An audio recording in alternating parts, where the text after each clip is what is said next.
சந்தியா நல்ல மாவாட்டுறியா? ஆமாங்க, சமைச்சிட்டே மாவாட்டல. அந்த மாவு ஆயிடுச்சு. உளுத்தம் பருப்பு தான் போட்டேன், ஆயிடுச்சு. அடுத்தது அரிசி போடணும்.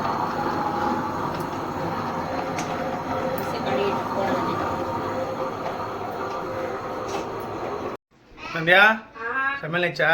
ரெடி ஆயிடுச்சு. சண்டே சமையல் என்ன நம்ம வீட்டில் இன்னைக்கு ஸ்பெஷல்? பார்த்துடலாம். Okay, morning breakfast pasta. செம்மையாக இருக்குது.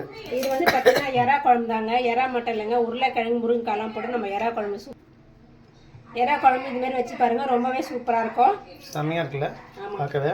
சாப்பிட்டா டேஸ்ட்டாக இருக்கும். ஓகே, இது வந்து பார்த்தா நம்ம சிக்கன் தான் நம்ம வறுத்துருக்கோம். தக்காளி வெங்காயம் போட்டு தொக்கு மாதிரி பண்ணியிருக்கேன். இது சாப்பாட்டில் பேசுங்க, சாப்பாடுலாம் சூப்பராக இருக்கும். அடுத்தது பார்த்தீங்கன்னா தினை வடிச்சிருக்கேன் சாதம்.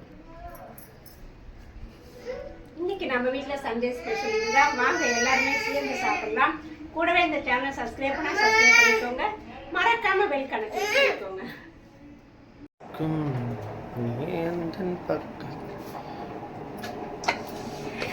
சமையலையா? பருப்பு வேக வச்சுருங்க. சாம்பார் முருங்கைக்காய் போட்டு சாம்பார் பண்ணிட்டு கத்திரிக்காய் பொரியல் பண்ணலாம்.